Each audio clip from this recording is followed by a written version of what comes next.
Sabe, circuitos elétricos estão literalmente em todo lugar. A gente olha para a placa-mãe de um computador e vê aquela cidade miniatura, ou pensa na rede elétrica gigantesca que alimenta um país inteiro. E a pergunta que fica é: como é que a gente começa a entender uma coisa tão complexa? A resposta, como a gente vai ver, é surpreendentemente simples e elegante.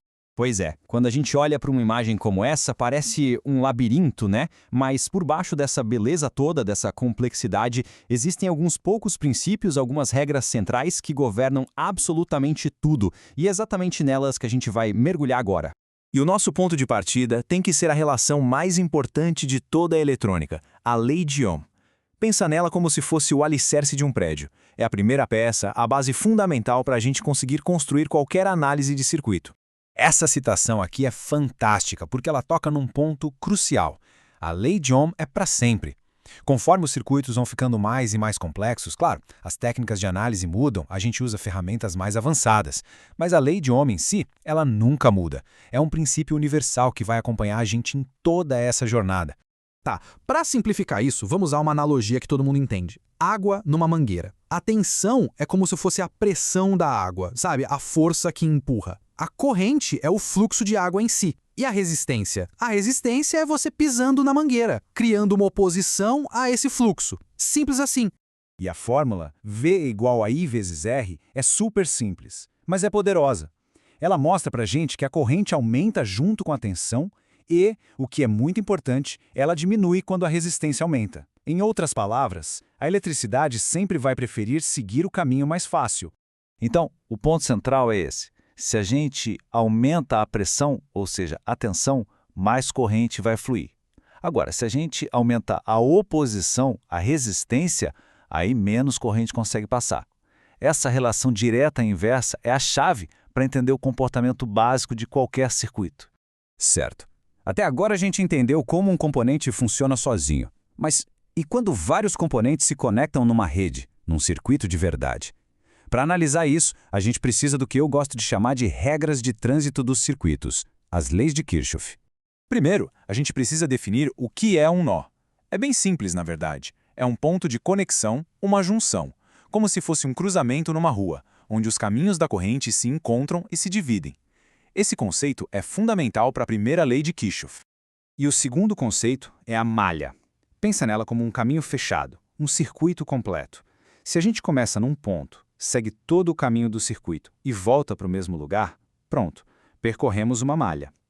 É nesse domínio que a segunda lei de Kirchhoff se aplica. E aqui estão as duas leis lado a lado. A lei de Kirchhoff para correntes, a LKC, fala sobre a conservação da carga. Basicamente, tudo que entra num nó tem que sair, a corrente não some ali no meio do caminho. Já a lei para tensões, a LTK, fala sobre a conservação de energia. Em qualquer caminho fechado, em qualquer malha, a energia que é fornecida pelas fontes tem que ser igual à energia que é consumida pelos componentes. Ok, agora que a gente já tem a lei de Ohm e as leis de Kirchhoff na mão, podemos começar a fazer algo muito, mas muito útil.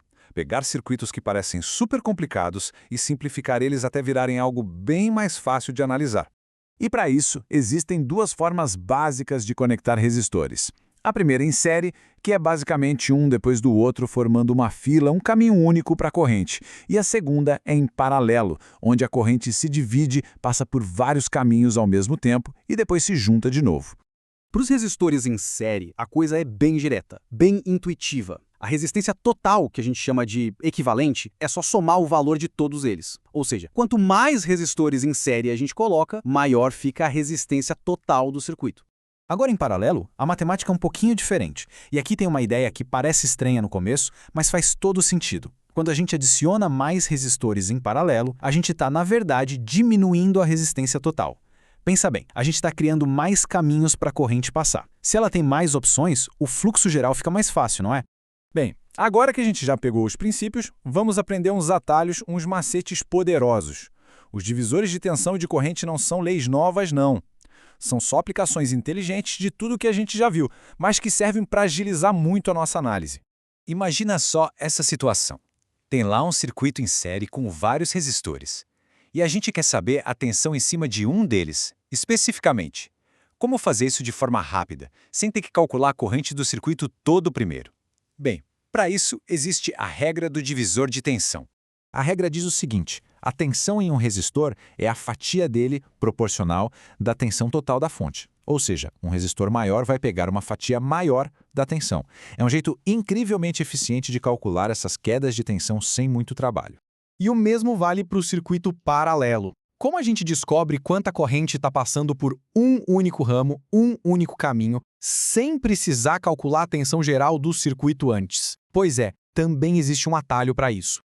Aqui, a lógica é o inverso do divisor de tensão. A gente já viu que a corrente sempre prefere o caminho mais fácil, né? Então, um resistor menor vai receber uma fatia maior da corrente total. A fórmula permite que a gente calcule essa divisão de forma precisa e, o mais importante, bem rápida.